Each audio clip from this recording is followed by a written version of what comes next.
میں جب دنیا سوتی ہے سکون کی نیند، ہماری قوم اور ہمارے نوجوان اور ہمارے جہیز کے لالچی افراد ان غریبوں کے آنکھوں میں آنسو لاتے ہیں جن کو خوشیاں دینا چاہیے. کیا جواب دیں گے ہم کل پیغمبر اسلام کو جب میرے مصطفیٰ پوچھیں گے کہ کیا تمہیں معلوم نہیں، کیا تم نے یہ مصدع جافظہ نہیں سنا تھا کہ جس کے پاس 3 بچیاں ہوں انہیں گھر کا ذمہ دار بنا دے وہ جنتی ہے، جس کے پاس 2 بچیاں ہوں گھر کا ذمہ دار بنا دے وہ جنتی ہے، جس کے پاس 1 بچی ہو گھر کا ذمہ دار بنا دے وہ جنتی ہے. کیا تم نے نہیں سنا تھا بچیوں کو زندہ قبر سے دفن ہونے سے کوئی اور نہیں بچایا تھا، میں نے بچایا تھا؟ کیا تم اس بات کو نہیں جانتے تھے یہ مژدہ کس نے دیا تھا کہ جس گھر میں بچیاں پیدا ہوں اللہ کا نور اترتا ہے؟ تمہیں معلوم نہیں تھا؟ کیا جواب دو گے تم؟ جہیز مانگنا بند کرو. دیکھو اس غریب کی حالت، وہ جاتا ہے صبح اٹھ کر کے، بچیاں پھر وہی پرانی جو ہے باسی روٹی لاتی ہیں مگر چند لقمے نہیں کھا پاتا ہے.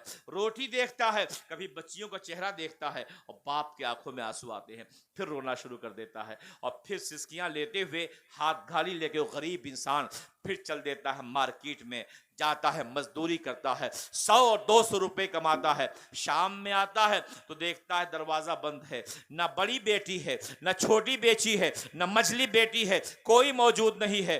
پڑوسی سے پوچھتا ہے کیا تم نے میری بچیوں کو دیکھا ہے؟ کہا نہیں دیکھا ہے. دوسرے سے پوچھتا ہے کیا میری بیٹیاں نظر آئی ہیں؟ کہا نظر نہیں آئی ہیں. تلاش کرتا ہے، محلے میں پوچھتا ہے، لوگ بتلاتے ہاں ہم نے فلاں طرف جسر جاتے ہوئے دیکھا ہے. کہا کہاں؟ کہا وہ نہر کی جانب جاتے ہوئے دیکھا ہے. گیا رات کے سناٹے میں ٹارچ لیا، جلا جلا کے دیکھتا رہا. 1 بچی ہو تو 1 بچی، 5 بچیاں غائب ہیں. کیا گزری ہوگی اس باپ پہ؟ بغیر بچیوں کے اپنے گھر میں کبھی جاتا بے قرار ہوتا، پھر رات کے سناٹے میں جب دنیا سو رہی ہوتی وہ اپنے بچیوں کو تلاش کرتا، روتا ہوا نکل گیا، کبھی دائیں جاتا کبھی بائیں جاتا. صبح کا سخاور نمودار ہو رہا تھا، سورج نکلنے والا تھا. ایسے عالم میں وضو کرتا ہے، نماز فجر پڑھتا ہے، پھر باہر نکلا تھا. دیکھتا ایک آواز آتی ہے کہ تمہاری بچیوں کی لاشیں اس دریا میں پڑی ہوئی ہیں، اور 1 نہیں 5 بچیوں کی لاشیں پڑی ہوئی ہیں اور 5 بچیاں شہید ہو چکی ہیں. باپ چاہتا ہے، کلیجہ پھٹ گیا ہوگا اس باپ کا. ہم بھی اولاد والے ہیں، آپ بھی اولاد والے ہیں. ذرا ایک بیٹے کا جنازہ کوئی اٹھا کے دیکھے جس کی 30 سالہ بیٹی دریا میں ڈوب چکی ہے، جس کی 25 سالہ بیٹی دریا میں ڈوب چکی ہے، جس کی 32 سالہ بیٹی دریا میں ڈوب چکی ہے. بوڑھا باپ ہے، ہاتھ کانپ رہے ہیں. اپنی ڈوبی ہوئی بچی کے لاشے کو 1 کو نکال کے رکھا ہے، 2 کو نکال کے رکھا ہے، 3 کو رکھا ہے، 5 بچیوں کو رکھا ہے. کبھی آسمان کی جانب دیکھتا ہے، کبھی پھر آنسو آتا ہے آنکھوں میں اور پھر خاموش ہو جاتا ہے. گیا ہے اپنے سینے پہ پتھر رکھا ہے، نہلانے کے لیے بلایا ہے نہلانے والی کو، نہلایا ہے. 1 بچی کفن پہنتی ہے، دوسری بچی کفن پہنتی ہے، تیسری بچی کفن پہنتی ہے، 5 بچیاں کفن پہن لیتی ہیں. اپنے 5 بچیوں کی لاشیں کو ایک مزدور باپ دیکھتا ہے، کلیجہ پھٹا جا رہا ہے. جنازہ اٹھتا ہے، کہتا ہائے میرے لال، ہائے میری بچیاں. بچیوں کو لے گیا ہے اپنے ہاتھوں سے، جن بچیوں کو بچپن میں کھیلا کرتا جو کھلایا کرتا تھا، کبھی پیشانی کو چومتا تھا، کبھی کلیجے سے لگاتا تھا. آج باپ انہی بچیوں کو لے جا کر کے اپنے سینے سے لگا کے قبر کے حوالے کر رہا ہے. 1 بچی کی قبر تیار ہوتی ہے، 2 کی تیار ہوتی ہے، 3 کی تیار ہوتی ہے. 5 بچیوں کو ایک بوڑھا باپ غربت کی بنیاد پہ وہ لے جاتا ہے اور لے جا کر کے قبر کے حوالے کرتا ہے. واپس آیا ہے، بیٹھ گیا ہے. اب گاؤں کا ذمہ دار بھی آ رہا ہے، گاؤں کا پردھان بھی آ رہا ہے، گاؤں کا MLA بھی آ رہا ہے، ذمہ دار بھی آ رہے ہیں، پرمکھ بھی آ رہا ہے. لو یہ چیک لے لو، لو یہ پیسے لے لو، یہ فلاں چیز لے لو، بچیوں کے لیے کر لو. طرف جاتا ہے نبی کا غلام اور کہتا ہے جب بچیاں موجود تھی، جب تم نظر نہیں آئے تھے، آج کیا کریں گے؟ آج میری بچیاں ہمیشہ کے لیے سو چکی ہیں. ان بچیوں کو دریا میں ڈوبنے کے لیے کس نے مجبور کیا تھا؟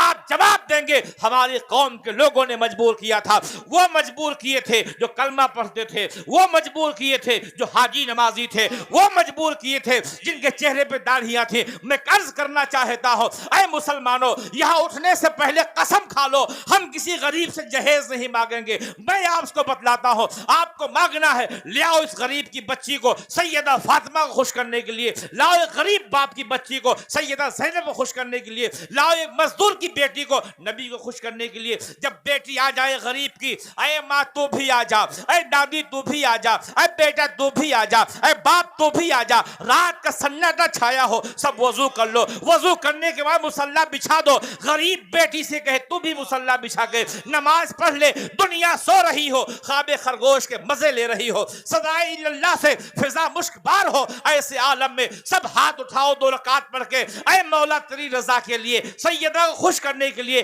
تیرے نبی کو خوش کرنے کے لیے ایک غریب کی بیٹی کو لے کر کے آیا ہو. میرے مولا اس کے قدموں کی برکت سے بے حساب روزی عطا فرما دے. آپ کا برکاتی کہنا چاہتا ہے جب یہ مجاز ہوگا, یہ سوچ ہوگی, تو جو خدا اندھے سانپوں کو روزی دیتا ہے, جو مصطفیٰ کائنات کے دولہا ہیں, جن کا عالم یہ ہے کہ مانگیں گے مانگے جائیں گے, منہ مانگی پائیں گے, سرکار میں نہ لاہ نہ حاجت اگر کی ہے. جب آپ کا یہ مجاز ہوگا, صبح کا سورج نکلے گا, اللہ برکتوں کے دروازے کھول دے گا, وہاں سے روزی دے گا جہاں سے آپ کا احساس بھی نہیں ہوگا.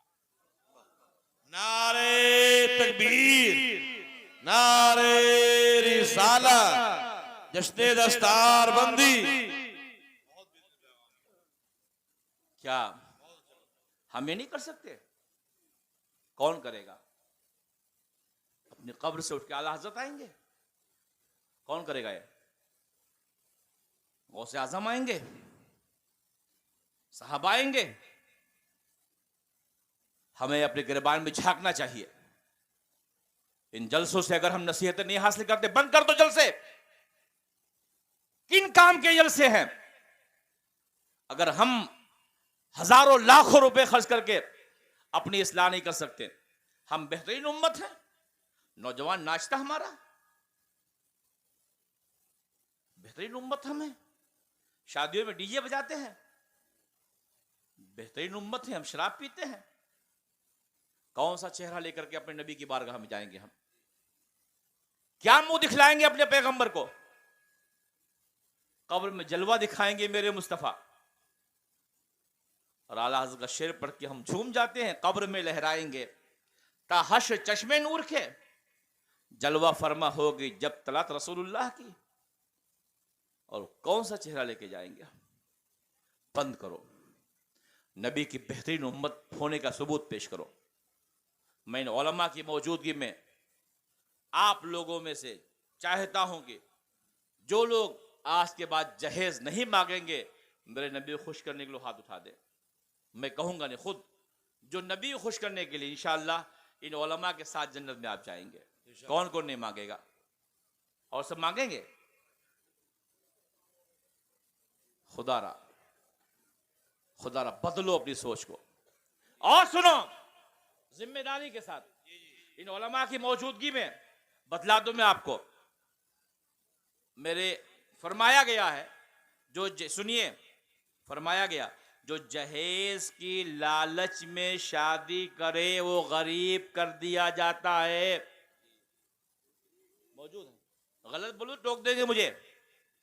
جہیز کی لالچ میں شادی کرنے والا غریب کر دیا جاتا ہے. مانگ کے کھانے والا کتنے دن کھائے گا؟ اس سے مانگا جو خود مجبور تھا. ارے اس مصطفیٰ سے مانگ لو جس کو اللہ نے اپنے خزانے کا مالک بنا دیا ہے. اس سے مانگ لو, سیدہ کے وسیلے سے مانگ لو, انشاءاللہ آپ بھی کھائیں گے, آپ کی نسلیں بھی کھائیں گے. اور آخری بات, ٹائم کیا ہوا؟ دیکھیے میں بہت دیر بولنے کا عادی نہیں ہوں حضرت, بہت دیر تک بس اتنا بولوں جتنا آپ سمجھے, عمل کریں. ٹھنڈک زیادہ ہے, میں تو بول رہا ہوں تو مجھے گرمی اب لگ رہی ہے. اب تھوڑا, ورنہ بامبے سے وہاں تو ٹھنڈک اتنی ہوتی نہیں. میں سوچ رہا تھا کتنی دیر کیسے بیٹھوں کیسے بولوں گا. آپ لوگ کو تو ٹھنڈک لگ رہی ہوگی, ہماری مائیں اور بہنیں ہیں, ہمارے بچے ہیں, ہمارے بوڑھے ہیں, ہمارے دوست احباب ہیں. میں صرف میرا یہی نہیں، ہر جگہ ہمارا ایک مزاج یہی ہے. میں جاتا ہوں تو صرف یہ سوچ کے کہ اگر ایک بھائی بھی میری بات سے متاثر ہو کر کے عمل کر لیا تو میں سمجھوں گا جتنے لوگوں نے جلسے میں مدد کی سب کو اللہ قبول فرما لے گا. جو علماء محنت کے قبول فرما لے گا. اپنے بچوں کو دیندار بناؤ، تب مرنے کے بعد آپ کے بچے قبر فاتحہ پڑھیں گے، ورنہ حاصل کچھ نہیں ہونے والا ہے. رمضان آ رہا ہے، میری مائیں بھی ہیں. حضرت قاری صاحب قبلہ آپ کے یہاں ماشاءاللہ، میں آج دارالعلوم میں گیا، حضرت قاری یاسین اختر صاحب قبلہ اخلاق کے دھنی الحمدللہ، بڑا خوش اخلاق پایا میں نے، علماء نواز پایا. بچیوں کا امتحان لیا میں نے، بخاری شریف کا درس بھی دیا، سنا بھی بچیوں سے میں نے، الحمدللہ طبیعت خوش ہوئی. آپ حضرات جو علاقے کے ہیں، جہاں جہاں کے ہم لوگ، ہم سب، میں خود بھی، میرے آقا کی ایک تعلیم ہے. میرے آقا بہت خوش ہوں گے اگر آپ نے رمضان شریف میں کام کر لیا. کریں گے؟ نبی خوش ہو جائیں گے. اور وہ کرنے سے قبر میں آپ کو ساتھی مل جائے گا. قبر میں 2 آدمی سوتے ہیں، آپ کو 1 آدمی سوتے ہیں. کتنے لوگ جاتے ہیں؟ یہاں کیا رواج ہے؟ ایک ہی نہ جاتے ہیں، ایک ہی لوگ سوتے ہیں. تو آپ ساتھی چاہتے ہیں، قبر نہیں چاہتے ہیں؟ بھائی کوئی ایسا ہو جو دل بہلائے تو اچھا نہیں رہے گا. بھائی علماء کے لیے تو ہے، بتا دو ان کے لیے کیا ہے. جب یہ قبر میں جائیں گے تو ان کا علم جو ہے، ان کا علم اللہ تعالیٰ ان کے لیے علم کو ان کا ساتھی بنا دے گا. سبحان اللہ. اچھی شکل میں کر دے گا وہ، اور وہ علم اچھے شکل میں ہو کر کے قبر میں علماء، حفاظ و قراء کے دل کو بہلاتا رہے گا. سبحان اللہ. آپ تو تنہا لیٹو گے، آپ کا کیا ہوگا بھائی؟ تو آپ کو بھی ایک نسخہ دے دیتا ہوں. ہماری مائیں آئی، وہ بھی سن لے، وہ بھی نسخہ لے لے. اور اتنے اچھے قاری الحمدللہ حضرت ہیں، ان کا تذکرہ تو ہمارے ادارے میں بار بار ہوتا رہتا ہے. قاری یاسین اختر، یہ کوشش کریں لوگوں کو تیار کریں کہ سورہ ملک میں تقریباً 30 آیتیں ہیں اور 30 دن ہوتے ہیں رمضان شریف کے. اگر ایک ایک آیت آپ یاد کریں تو پورے مہینے میں الحمدللہ 30 آیتیں آپ یاد کر لیں گے. اور روزانہ سورہ ملک ہمارے جوان، بوڑھے، بچے سب پڑھیں، ہماری مائیں اور بچیاں بھی پڑھیں. اس کے لیے اہتمام کر لیں. اور جس نے سورہ ملک یاد کر لیا، انشاءاللہ سورہ ملک قبر میں اس کا ساتھی بن جائے گا. اور یہی نہیں، سورہ ملک کی تلاوت بھی اپنے قبر میں کرے گا. اور جہاں قرآن پڑھا جائے گا وہاں عذاب ہوگا کہ جنت کی بہاریں ہوں گی؟ بتاؤ مجھے. تو جنت کی بہاریں چاہتے تو زبانی یاد کر لو، اور صبح اور شام آپ سورہ ملک پڑھا کرو. میرے آقا فرماتے مجھے بڑی خوشی ہوگی، میں چاہتا ہوں کہ میری امت سورہ ملک کو یاد کرے. 30 آیتیں یاد کر لو، روزانہ پڑھو اس کو. ابتدائی اسلام کا زمانہ، حدیث پاک میں آتا ہے، ایک بار کہہ دو سبحان اللہ. تو صحابہ کہیں تشریف لے گئے تھے، واپس آ رہے تھے، تو کیا دیکھا کہ بس ختم ہو، 2 منٹ میں ختم کرتا ہوں. میرا اپنا ایک مزاج ہے کہ بہت دیر تک ویسے ہی بولتا ہوں. تو یہاں تو آپ ٹائم دیں نہیں، وہاں جہاں ہم کو 10 منٹ دیتے تو میں 5 منٹ ختم کرتا ہوں. ہمارے وہ سکون ملتا ہے. لیکن جب کبھی دل پہ چوٹ لگتی ہے تو بیان کر دیتا ہوں. اور یہ سوچ کے کہ آپ میرے اپنے ہو. اگر بیٹا شراب پیے گا تو باپ کو بہت تکلیف ہوگی نا. تو آپ ہمارے بھائی ہو، ہمارے دوست ہو، ہماری بہنیں ہیں. تو اگر آپ کو غلط کرتا ہوں، دیکھو مجھے تکلیف ہوگی، میں آپ کا پیشوا ہوں. اگر میں شراب کے اڈے پہ جاؤں گا تو آپ کو تکلیف ہوگی نہیں ہوگی؟ تو آپ میرے اپنے، اس لیے درد دل بیان کرتا ہوں. اور جہاں پورے ہندوستان میں جاتا ہوں میرا اپنا ایک مزاج ہے، میں اس سے ہٹ کے کبھی گفتگو نہیں کرتا. 4 لوگ بیٹھیں گے، 2 افراد ہوں گے، بات ہماری وہی ہوگی. تو میں عرض یہ کر رہا تھا، کیا بیان کر رہا تھا میں؟ ہاں، صحابہ کے تشریف لے گئے تو واپس آ رہے تھے لوگ. جی واپس آ رہے تھے تو ٹھہرے ایک جگہ مدینہ شریف کے باہر. تو کیا دیکھے کہ زمین کے اندر سے سورہ ملک کے پڑھنے کی آواز آ رہی تھی. سبحان اللہ. بارگاہ مصطفیٰ صلی اللہ علیہ وسلم میں حاضر ہوئے اور عرض کرتے میرے آقا رات ہم وہاں ٹھہرے تھے تو دیکھے زمین کے اندر سے سورہ ملک کے پڑھنے کی آواز آ رہی تھی. تو میرے آقا نے فرمایا تم نے اسے سن لیا ہوگا، جانے تو چھوڑو، ایسا نہیں فرمایا. میرے آقا فرماتے تم نے سورہ ملک سنا، انسانوں سے پڑھتے ہوئے سنا، زمین کے اندر سے سنا، بلا شبہ تم نے صحیح سنا. پھر فرمایا میرے آقا نے جو دنیا میں سورہ ملک کا تالی ہوتا ہے وہ قبر میں بھی جا کے سورہ ملک پڑھتا ہے. سبحان جو اللہ. قبر میں سورہ ملک پڑھے گا انشاءاللہ جنت کی بہاریں اس کے لیے ہوں گے. ساتھ ہی 100 مرتبہ اگر آپ کے روزی میں بے برکتی آ گئی ہے تو روزانہ بخاری شریف کی آخری حدیث کے جملے سبحان اللہ و بحمدہ سبحان اللہ العظیم و بحمدہ استغفر اللہ روزانہ 100 بار پڑھو انشاءاللہ روزی میں اللہ برکت عطا فرمائے گا. دعا ہے اللہ تعالیٰ اس پاکیزہ محفل قبول فرمائے. آپ کے ادارے سے ماشاءاللہ یہ طلبہ فارغ ہو رہے ہیں. یہ بھی کسی باپ کے بیٹے نا. اب آپ کے بیٹا ڈاکٹر بنے انجینئر بنے جو دیا ورنہ معاملہ ختم ہے نا. لیکن ان کے باپ کے بیٹوں ان کے بیٹوں کے باپ کا یہ عالم ہوگا. کل جب تمام نبی موجود ہوں گے تو ان کے والد کے سر پہ اللہ ایسا تاج رکھے گا جس کی روشنی چاند و سورج سے بھی زیادہ ہوگی. سبحان اللہ. تو یہ خوش قسمت ہیں اور آپ بھی خوش قسمت ہے کہ آپ نے ادارے میں تعاون کیا ہوگا. آپ نے مدرسے کو چاہے حضرت قاری صاحب کا ادارہ ہو چاہے یہ ہمارا ادارہ ہو ان دونوں اداروں میں آپ نے تعاون کیا. جو بچیاں پڑھیں گی بچے پڑھیں گے یہ انشاءاللہ دین کا کام کریں گے تو جو کچھ آپ دیتے ہیں اللہ اس کا آپ کو انعام عطا فرمائے گا.